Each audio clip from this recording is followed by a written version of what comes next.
Obenauf's leather oil is a leather preservative and leather conditioner. It is made with natural oils and beeswax to help resist water, salts, cracking, and scuffing while allowing leather to breathe.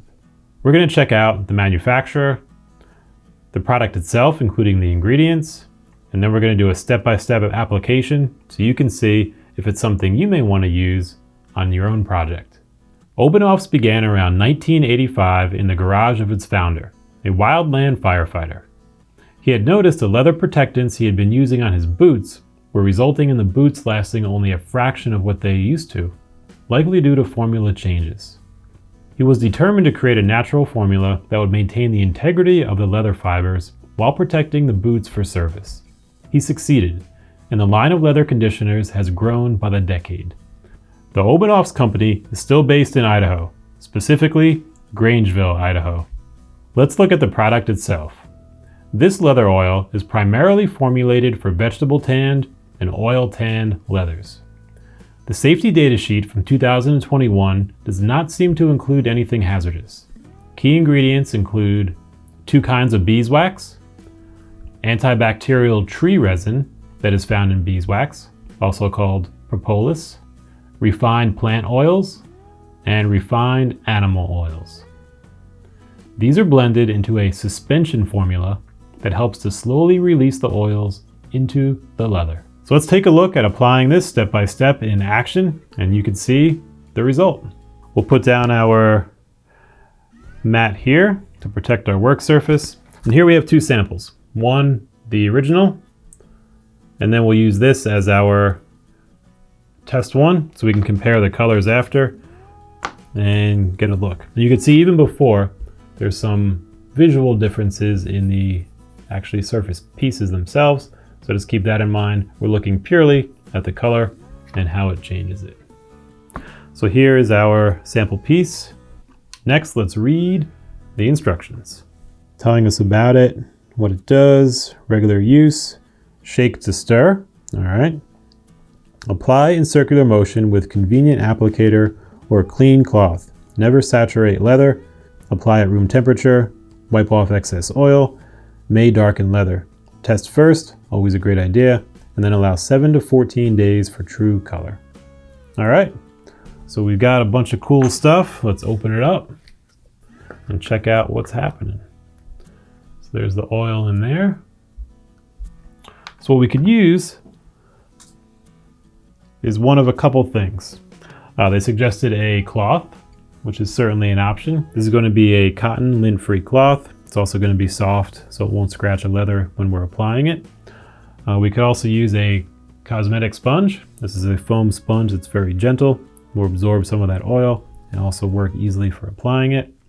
There's an included tool that they have, which is this dauber.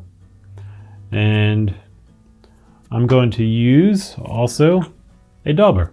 It's just another wool dauber.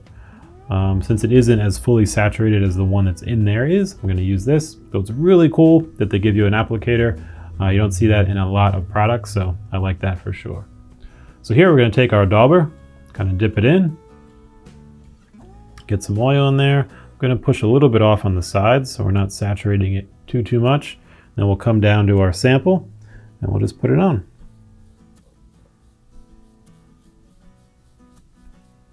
You can see it's already changing the color where we first put it down, and then it's soaking in around, so it's getting darker as it sits on there. Just as they mentioned, it may take 7 to 14 days for true color. That's going to be because first it sinks in, and then it penetrates more deeply, and then some of it's likely going to evaporate from the carrier that it's in, and then you'll eventually settle on what it's going to be. So I think that's actually a good amount of oil on there. We've got that. And something that we can do is take our cotton cloth and also, as they suggest, we could wipe off any excess. So even as we're watching now, you can see it's air drying already. And it's getting, visibly different in these different areas right before our eyes. You know what? It's doing that so quickly, I won't even use the cloth. We'll just cover up our oil here. And then let's check out the result.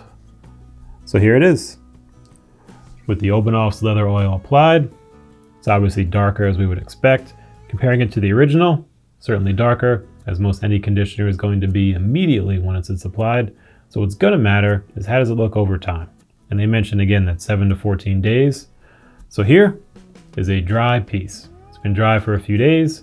And so we've got our original, our newly applied, and our dried version.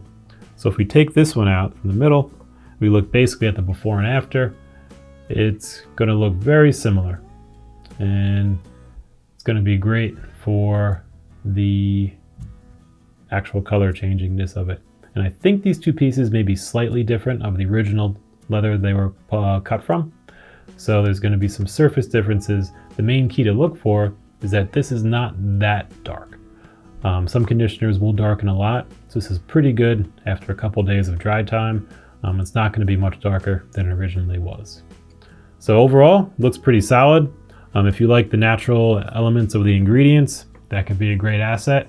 And if you're looking for a conditioner that can do some seemingly really good things with a great story of a firefighter and some creativity, this may be one to check out for your next project. And there you have it. Until next time.